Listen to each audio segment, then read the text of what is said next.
Olá! Hoje a gente vai mergulhar a fundo no mundo microscópico para investigar alguns dos agentes mais notórios da medicina veterinária. Vamos dar uma olhada numa verdadeira galeria de vilões. Para começar, uma pergunta. O que gatos, vacas e porcos poderiam ter em comum? Parece estranho, né? Mas todos eles, infelizmente, são alvos de um mesmo tipo de assassino. Um assassino que usa uma coroa.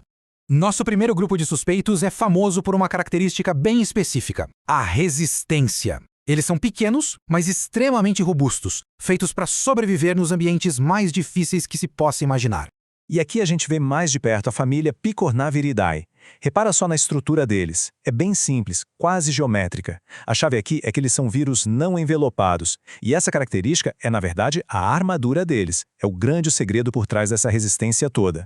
Então, qual é o truque deles? É bem direto. Um genoma de RNA, que é o seu código genético, protegido por uma casca de proteína super resistente. Pensa numa fortaleza quase impenetrável. Essa defesa toda torna eles muito difíceis de serem destruídos, o que permite que eles sobrevivam onde outros vírus já teriam sido eliminados há muito tempo. E claro, toda essa resistência se traduz em doenças de grande impacto. Essa aqui é a ficha criminal deles.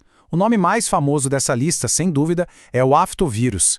Ele é o causador da febre aftosa, uma doença que, sozinha, já causa pânico na pecuária do mundo todo. E essa citação resume perfeitamente o tamanho do problema. Não estamos falando só de animais doentes, sabe? O buraco é muito mais embaixo. É um verdadeiro desastre econômico em potencial. A velocidade com que a febre aftosa se espalha pode devastar rebanhos e economias inteiras em um piscar de olhos. Agora vamos para o nosso segundo grupo de vilões. E o nome deles, com certeza, se tornou bem familiar para todo mundo nos últimos anos. A família Coronaviridae, os tais assassinos coroados. E por que corona? O nome vem da aparência deles. Dá uma olhada nessas espículas na superfície do vírus. Elas lembram uma coroa, corona em latim. Mas óbvio, não é só um enfeite. Essas espículas são as ferramentas, as chaves mestras que o vírus usa para invadir as células do hospedeiro. Mas diferente dos picornavírus, os coronavírus são envelopados. E esse envelope, que é feito de gordura, é na verdade o seu grande ponto fraco. É o calcanhar de Aquiles deles. Isso faz com que eles sejam sensíveis a coisas bem comuns, como sabão, álcool e até mesmo calor. Só que mesmo com essa fraqueza, o impacto deles no reino animal é gigantesco. Eles causam de tudo, desde problemas respiratórios em aves, que chegam a derrubar a produção de ovos, até a terrível peritonite infecciosa felina, a PIF, uma doença devastadora e quase sempre fatal para os gatos. Ok, agora vamos mudar totalmente de tática. O nosso próximo grupo de criminosos não age sozinho. Eles são do tipo que dependem de um cúmplice para fazer o transporte, um verdadeiro veículo de fuga. E esse cúmplice tem um nome técnico, é o vetor. Geralmente é um inseto, como o mosquito, por exemplo, que fica carregando o patógeno de uma vítima para outra. É uma estratégia de transmissão que, convenhamos, é incrivelmente eficaz. O ciclo de transmissão deles funciona em 3 etapas bem definidas. Primeiro, um mosquito pica um animal que já está infectado e acaba ingerindo o vírus. Depois, o vírus se multiplica loucamente dentro do próprio mosquito, que se transforma numa incubadora ambulante. E por fim, esse mosquito agora carregado pica um novo hospedeiro, passando a carga mortal adiante e completando o ciclo. E essa tabela mostra 2 exemplos bem perigosos dessa estratégia: a encefalite equina e o vírus do Nilo Ocidental. Os dois usam mosquitos como vetores e causam doenças neurológicas muito graves. E o ponto mais importante aqui é que eles não ficam só nos animais. Os dois também são uma ameaça bem séria para os seres humanos. Tudo bem? Até agora, todos os vilões que a gente viu seguiam uma regra básica. Eram patógenos com material genético que invadiam uma célula. Mas agora, a história vai ter uma reviravolta daquelas.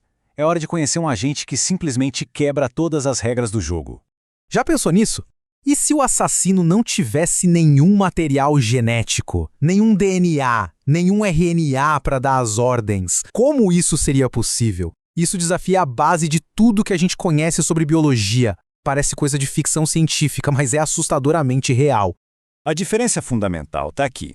Um vírus tem um manual de instruções, o DNA ou o RNA, e ele usa a célula para fazer cópias dele mesmo.